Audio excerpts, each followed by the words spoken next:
guys, it's Jarrod from the Crystal Casino Band here to give you a little rundown on all my gear and the stuff we use live and in the studio. First things first, I want to start out with this. It's a 2017 Ibanez PGM M31 in Arctic White, pretty sure. This is technically a student model. It's a short scale, it's 22 inches, a little more than that. And it's mainly my rehearsal instrument when we do rehearsals. And it used to be when we played Tough Love, and it's the encore song basically. It was like the encore guitar, because I can get up really high, just at that 24th fret.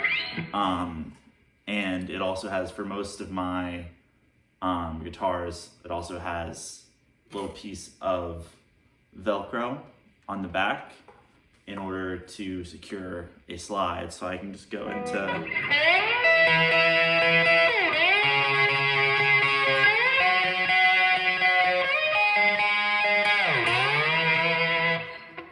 just slide parts whenever I need to. Just can stick it on, stick it off. It just stays there for the most part. Yeah, I got it as the first guitar I ever bought with my own money. I was working as an orientation leader. I saved up a few paychecks, just like portioning it out. And I got this, and it's kind of stayed by my side. Always been kind of a different instrument to use. I didn't know what else I was gonna throw onto something or whatnot. It's used on plenty of our covers. It was also it was also used on So When You Want It, the title track, because I thought we were originally just, you know, doing a rehearsal. I was like, oh, we're actually we're recording this song. And I was like, well, guess we'll use this. And it's actually a much better guitar than I ever thought it was going to be. So there's that guitar.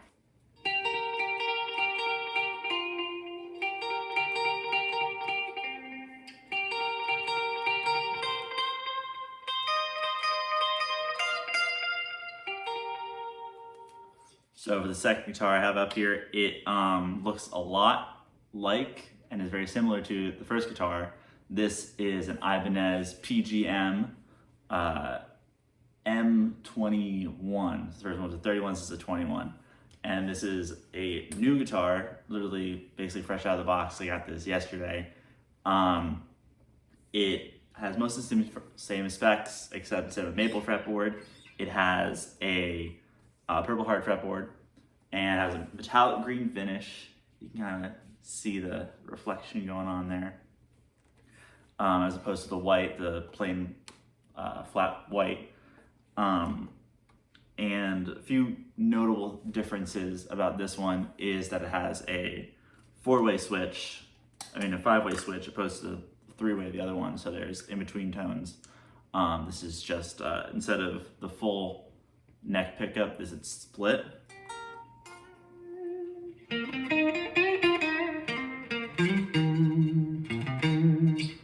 So it kind of has more of that stratty kind of, more like a,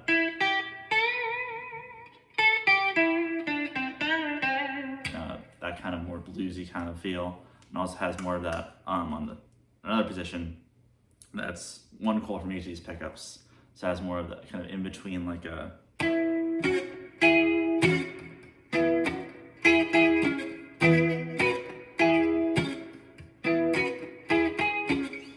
kind of vibe, more another kind of strat tone that the other one didn't have.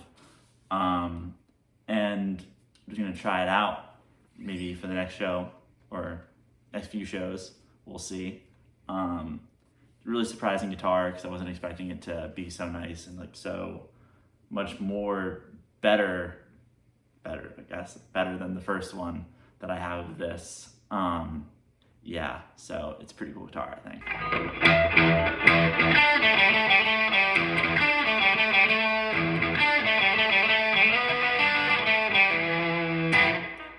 So this is my Chiquita.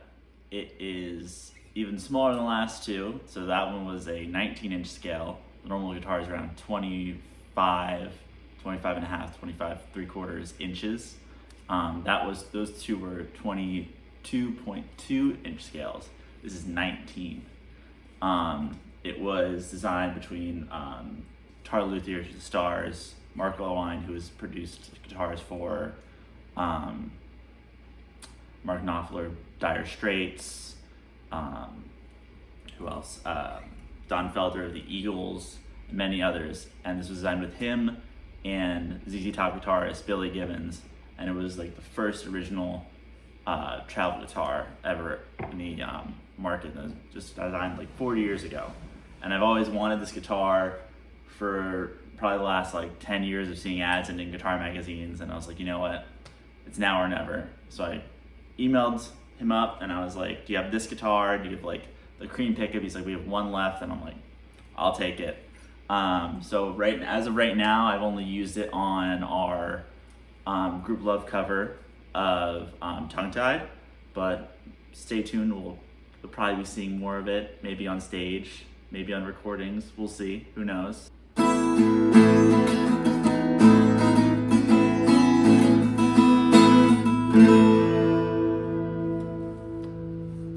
This is my 2008 Esteban Amber Ice. It looks fancy, but really isn't that fancy. Got it from a QVC infomercial thing. It was like my second guitar ever, and don't really use it too much, but it's good to just kind of strum around, just like.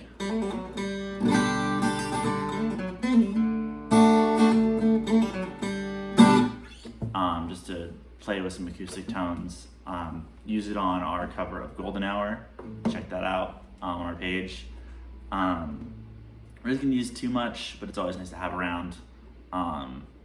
Would like a nicer acoustic, but don't really need it right now, so this will do.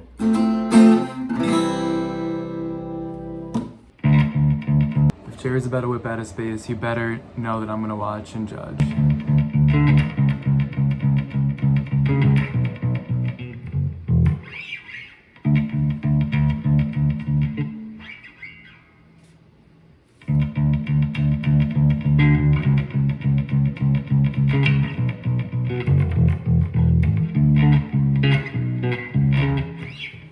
So this is my bass. It is a 2020 Harley Benton MN4. Not sure what that means, but it has active pickups in it. And it's based on a Sandberg bass that's made in the United States. This was made in China. I originally got it because we didn't have a bassist because Jordan wasn't back in the band, so we didn't have a full-time bassist. So I kind of was like, we need some good bass, maybe a show. If we can't find a bassist, I'll play bass. Or for when we're recording, need a bass that wasn't jugs, maybe something a little different, because this was usually just a one pickup, one tone bass, while this has active electronics, just like two pickups, unactive as well, and bass and treble cut, a whole bunch of different things we can model more and whatnot. But since Jordan came back to the band, we don't really need it. So sometimes we bring it out for some covers. We needed some extra bass. It was in our Dancing in the Dark cover, which I thought sounded cool with this because I had put on some chorus.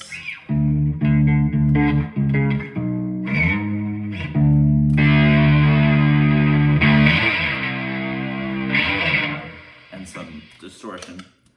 So kind of has some cool tones and stuff like that associated with it. And yeah, that's my bass.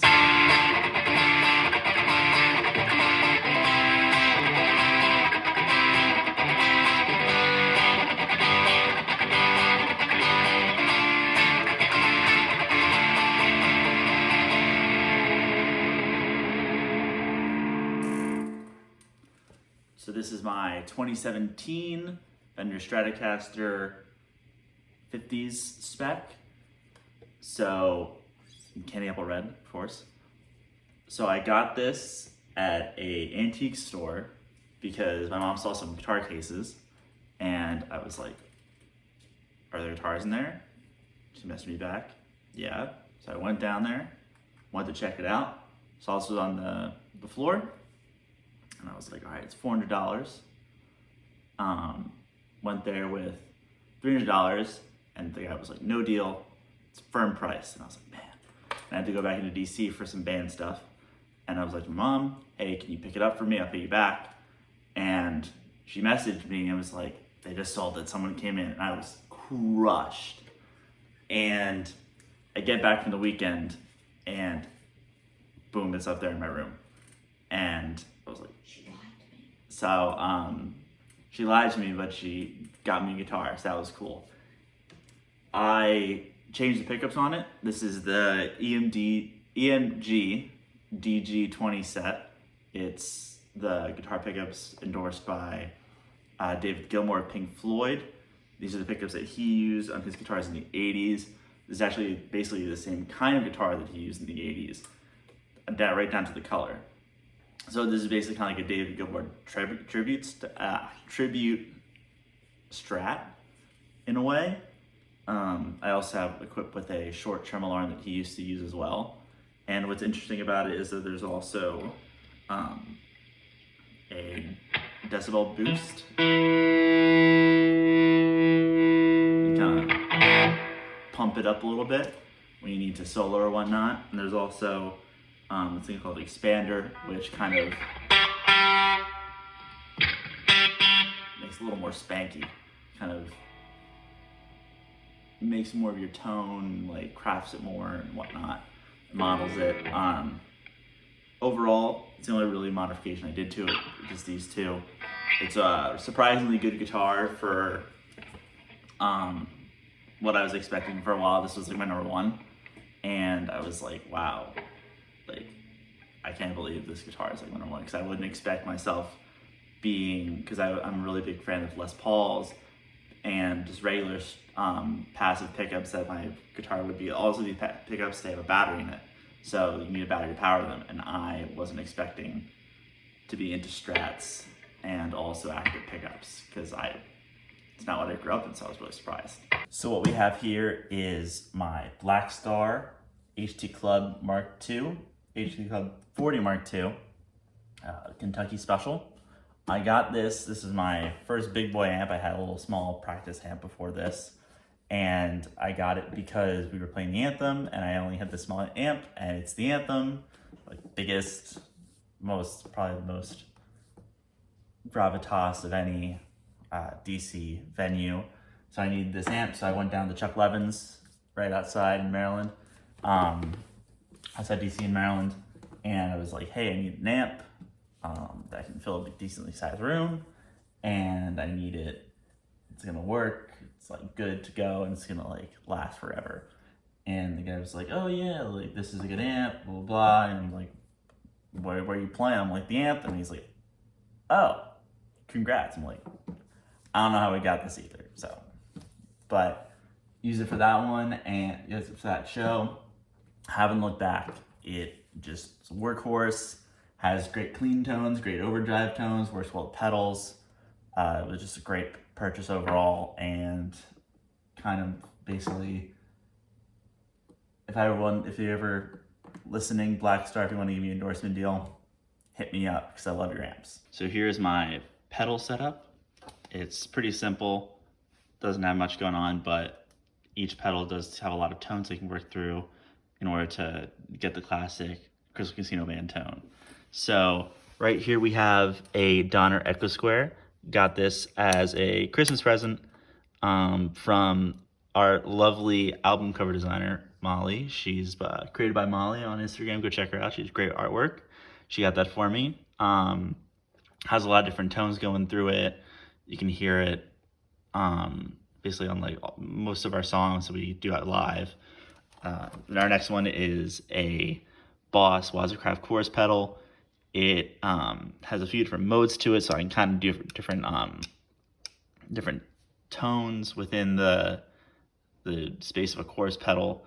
Really good quality. You can hear that on some of our new releases that are coming out very soon, and it sounds killer. It's a great pedal. This is an Ibanez Tube Screamer. It's the classic distortion pedal. Can't leave home without it. Just great. Used on basically like most of our recordings, all of our live shows. Pete also has one now too, so expect to hear some more of this kind of tone from him. This is a straight up just Boss Chromatic tuner. It does the job, it's great. I can just hit it when I think I'm out of tune up, tune down, wherever I want to go, easy. This is my Dunlop Crybaby Wah. It Jimi Hendrix model, so perfect because Jarrod Hendricks, Jimi Hendrix.